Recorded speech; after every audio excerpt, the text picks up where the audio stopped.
So this one says, are there any real men anymore? Or something like that. Do real men still exist? Real, not fake men. I had to.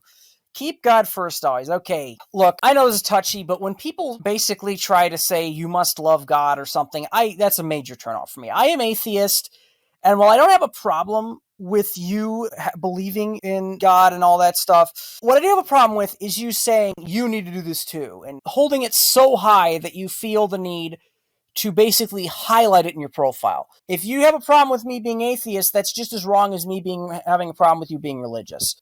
Okay, let's move on. Yes, I'm in a wheelchair. No, I'm not paralyzed, just the way God created me. I love everything about me. No, I don't let that stop me from living my best life. If can't accept me for me, simple, don't message me. Okay, no offense, but you need to learn how to use periods. It's just a bunch of thoughts run together. I'm having trouble decoding what you're saying to some extent. Also, accept is misspelled, but I mean, it's not the end of the world. I'm a rare breed. The cloth I'm cut from, they don't make it no more. Okay, that combined with the real men exist is sort of like, I'm this good, and, I deserve this, and you need to meet my standards. Maybe I'm looking too far into this, but I'm telling you, like, this is just what they air in public. What's it like behind closed doors when they're not trying to impress somebody?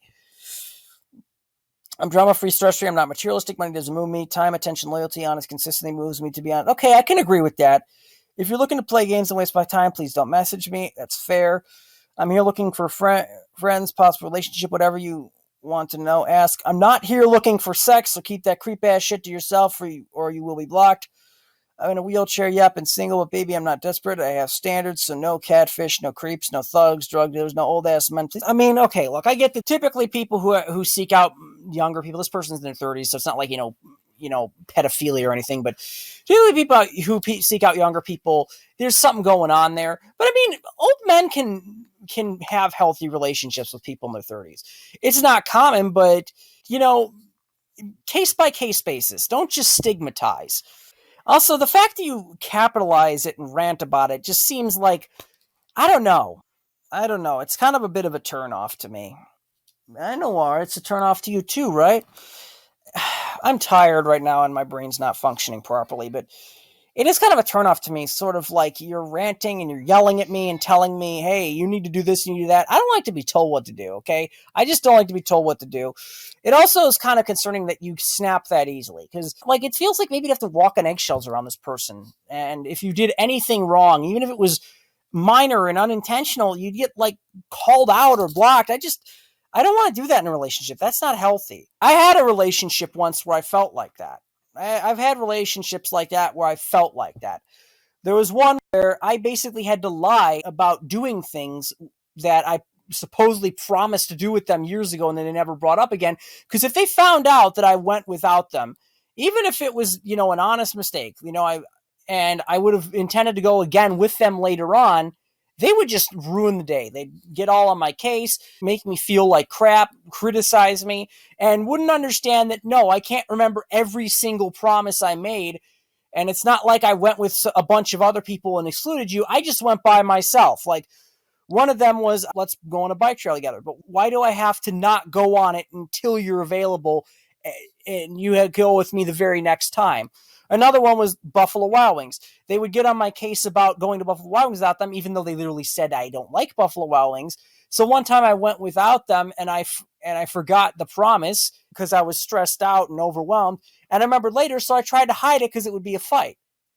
I shouldn't have to hide things and walk on eggshells around you because it's going to be a big fight if I don't. That's not healthy. The same thing with the bike trail. Yeah, I promised you, but it doesn't mean that I have to go with you the very next time I go. I said I'd go with you sometime. I didn't say it'll be the very next time. And you didn't even bring it up again. And the moment you find out I went without you, even though I could easily go again with you the next time, you start a huge fight and ruin the entire day and, just stress me out, try to criticize me, put me down, say, oh, how can you do this to me? It's like, I just don't have patience for that. And it got to the point where I actually started telling white lies because they would start fights over this stuff so much, like it was something big and intentional. And it's like, this isn't worth it. I don't want to have a fight because I made an honest mistake that easily could be rectified because we could just go again later anyways. Just because I went once without you by myself on a specific bike trail that's near my house, by the way, it's not like I took a 3-hour trip. It's by my house. Doesn't mean that we can't go again later on. So the fact that you start a huge fight over that's just unacceptable. And the fact that I have to walk on eggshells around you when I make mistakes and forget something that was mentioned one time over a year ago, that's not acceptable. And I'm worried that this would be kind of the same thing with this. Like, this person clearly has some sort of anger things going on here. And I don't know if I want to walk on eggshells